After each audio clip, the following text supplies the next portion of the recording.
오픈소스의 시대예요. 그래서 무료 프로그램들 좋은 것들이 막 쏟아져 나오던 시기였거든요. 이 노트패드 뿔뿔도 그 중에 하나였고 주목을 받지 못했어. 직접 홍보하고 다녔다라고 합니다. 아, 요즘 텍스트 에디터 좀 안 좋은 것 같아요, 막 이런 글 있으면 댓글에다가 노트패드 뿔뿔 awesome 댓글을 직접 남겼다라고 하는데 스팸으로 치부하지 않았습니다. 왜냐면 진짜 좋았거든요. 노트패드 뿔뿔 이 프로그램을 2025년 7월부터 12월 사이에 업데이트를 했다면 해킹을 당했을 수 있다라는 충격적인 소식. 아니 이게 무슨 이야기인가요, 노말팅님? 업데이트 잘하라면서 업데이트를 하면 해킹을 당했을 수 있다고? 다들 알고 계시겠지만 모르시는 분들도 있을까봐 요 노트패드 뿔뿔에 대한 히스토리 좀 이야기를 좀 해보도록 할게요. 어떤 프로그램이냐면 유명한 텍스트 에디터입니다. 글자를 수정하는, 편집하는 편집 프로그램. 그래서 여러분들 윈도우즈에서 메모장 쓰죠. 자, 그 메모장도 일종의 텍스트 에디터입니다. 이거를 노트패드라고도 이야기를 하는데 요 메모장이 요새는 조금 더 좋아지기는 했지만 얘가 기능이 조금 안타까운 것들이 있어. 뭐가 몇 가지 더 기능이 좀 더 많았으면 좋겠다 라는 생각에 만들어진 게 요 노트패드 뿔뿔입니다. 그러면 이 노트패드 뿔뿔을 누가 만들었는가? 프랑스 파리에 사는 개발자 돈 호라는 닉네임을 가진 분이 개발을 하셨습니다. 아, 돈 조인가요? 호 아니에요? 프랑스 파리 발음으로 돈 조인가요? 아, 저도 잘 몰라서 돈 호라고 할게요. 자, 이 돈 호라는 개발자가요, 회사에서 일을 하고 있었어. 과거에 회사에서 사용하던 프로그램이 젝스트라는 프로그램이었습니다. 요새 이거 안 쓰죠? 자바 기반의 텍스트 에디터라고 해요. 근데 이 프로그램이 마음에 안 드는 거야. 버벅여, 답답해, 느릿느릿해. 이럴 때 우리들은 어떻게 하나요? 이럴 때 우리는 참죠. 인내심이 많고 성실한 우리들은 참아요. 야근을 하고요. 이 젝스트라는 프로그램의 장점을 바라봅니다. 원형적 사고를 하는 거야. 자바 기반이기 때문에 다른 플랫폼에서 돌아갈 수 있다는 장점이 있어. 그런데 자, 이 돈호라는 분은 그렇게 착한 사람이 아니었어. 답답해서 못 쓰겠다, 내가 만든다. C++을 이용해서 직접 이 텍스트 에디터 메모장을 직접 자기가 개발하기 시작합니다. 옆에 있던 팀장님이 쓱 보더니 너 일 안 하고 뭐하냐? 아, 이거 젝스트라는 게 너무 답답해서 우리 회사에서 이용할 수 있는 메모장을 제가 한번 만들어 볼게요. 시간 좀 주세요. 이때 과연 팀장님의 반응은 어땠을까요? 야, 취미생활 하러 왔어? 회사에서 하라는 거 해야지. 안타까운 엔딩이 벌어졌죠. 그래서 회사 프로젝트로 이걸 만들려고 했다가 안 된다. 이거를 짐을 싸가지고 집에 가져가서 회사에서는 젝스트를 쓰고 집에서는 이 노트패드 뿔뿔을 여가 시간에 개발을 하기 시작한 겁니다. 근데 이게 대박이 난 거죠. 팀장의 이 잘못된 선택이 아니었다면 이 노트패드 뿔뿔은 그 회사에 뭔가 프로그램이 되어서 좀 더 큰 수익이 될 수 있었을 텐데 참 안타까운 히스토리였지 않았을까. 그래서 이 호라는 개발자가 집에서 혼자 뚝딱뚝딱 만든 게 바로 요 노트패드 뿔뿔이고요. 세상에 언제 공개를 하느냐? 2003년 11월 25일 날 세상에 공개를 합니다. 소스포지라는 사이트에서 공개를 해요. 자, 이 소스포지가 무엇이냐? 뭐 요즘 분들은 모르실 거예요. 저도 그렇게 익숙한 편은 아니거든요. 오픈소스 플랫폼 중에 하나였습니다. 그러니까 지금의 오픈소스의 성지는 어딥니까? 깃허브이죠. 하지만 과거에 깃허브이 나오기 전 2000년대 초중반까지는 이 소스포지가 오픈소스의 성지였습니다. 요 소스포지에 올렸다는 게 어떤 말이냐면 열심히 집에서 뚝딱뚝딱 만들었던 노트패드 뿔뿔을 소스코드로 무료로 공개를 한 겁니다. 그 당시 감성이거든요. 요즘은 좀 달라요. 요즘은 본인이 열심히 만든 컨텐츠, 열심히 만든 결과물을 뭐든지 다 돈을 주고 팝니다. 저도 그렇고. 그런데 과거에는요, 이 개발자들의 낭만이 어땠냐면 내가 만든 코드는 돈 주고 팔지 않겠다. 무료로 다 뿌려버립니다. 과거에는 배고픈 예술가, 배고픈 개발자 막 이런 게 멋있었던 시절이 있었고, 요즘에는 배고픈 게 멋있는 시대가 아니잖아요. 잘 사는 게 멋있는 시대가 됐다 보니까 이 오픈소스로 공개를 잘 안 하긴 하죠. 아무튼 집에서 혼자 막 뚝딱뚝딱 만든 프로그램을 무료로 오픈한 겁니다. 이렇게 만들어진 노트패드 뿔뿔의 1.0. 처음에는 이 1.0이 반응이 별로 없었습니다. 별로 그닥 뜨겁지가 않았어요. 왜냐하면 그 당시는 오픈소스의 시대예요. 그래서 무료 프로그램들, 좋은 것들이 막 쏟아져 나오던 시기였거든요. 노트패드 뿔뿔도 그 중에 하나였고 주목을 받지 못했어. 그래서 초기에 이 돈호라는 개발자가 직접 홍보하고 다녔다라고 합니다. 커뮤니티 같은 거 가가지고 직접 자기가 노트패드 뿔뿔 is awesome 아, 요즘 텍스트 에디터 좀 안 좋은 것 같아요 막 이런 글 있으면 댓글에다가 노트패드 뿔뿔 awesome 댓글을 직접 남겼다라고 하는데, 사람들이 이게 스팸으로 치부하지 않았습니다. 왜냐면 진짜 좋았거든요.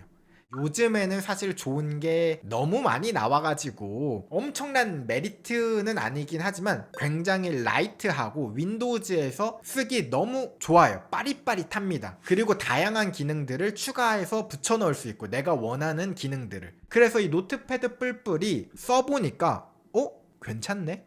사람들이 한둘씩 모이면서 나중에 빵 뜨게 된 겁니다.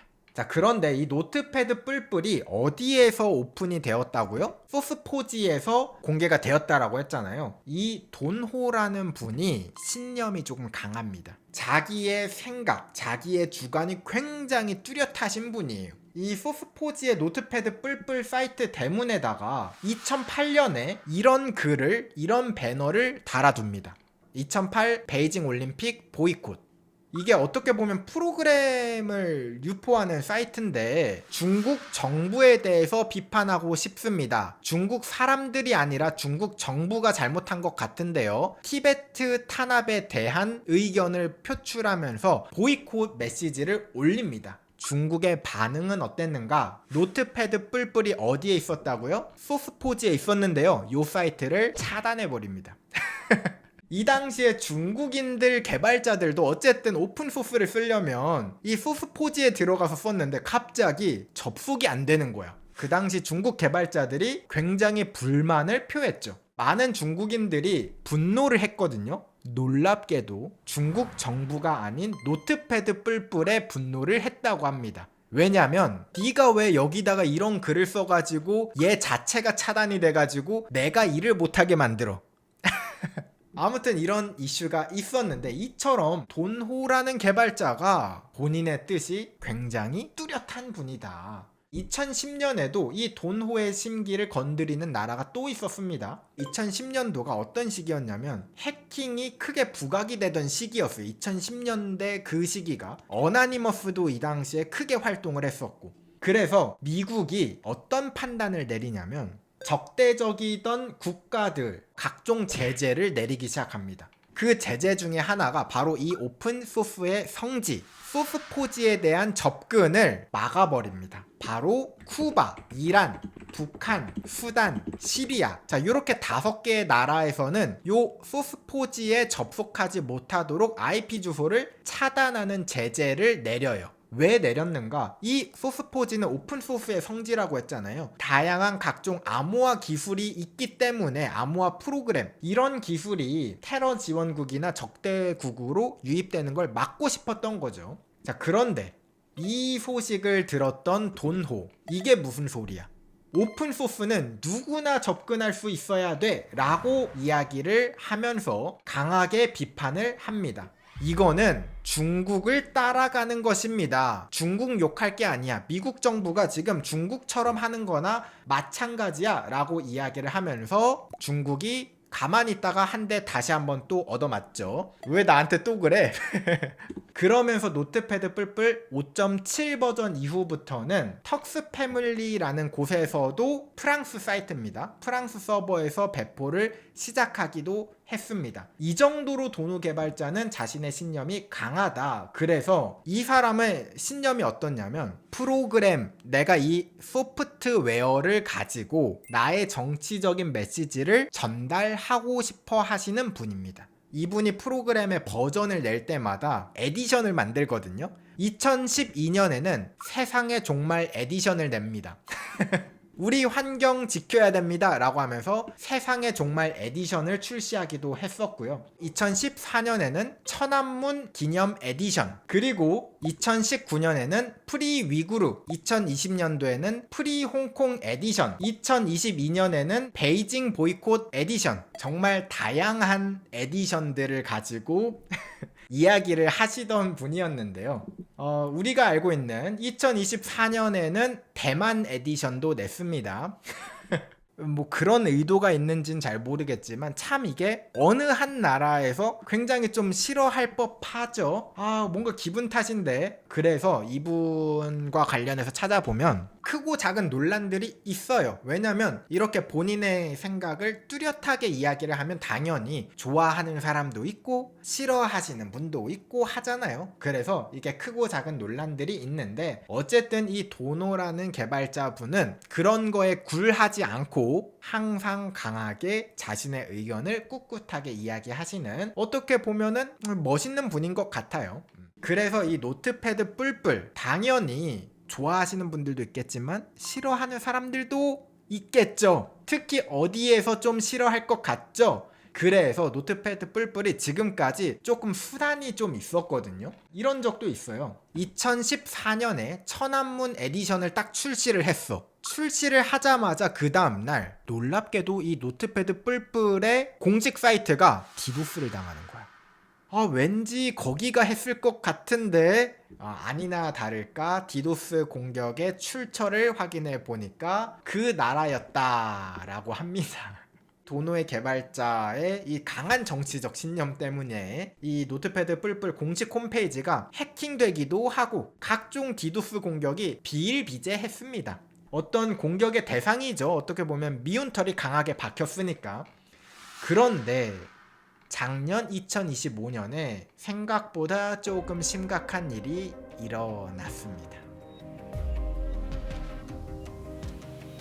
업데이트를 하면 해킹을 당할 수 있다고요? 물론부터 이야기하면은 업데이트는 꼬박꼬박 하는 게 맞아요. 끝까지 한번 들어봐 주세요. 어떤 사연이 있었길래 지금 이런 황당한 사건이 있었는지. 노트패드 뿔뿔 커뮤니티에 어떤 사람이 글을 올린 거예요. 혹시 이거 뭐예요? 지금 제가 잘못 본 거 아니죠? 하면서 글을 올렸는데요.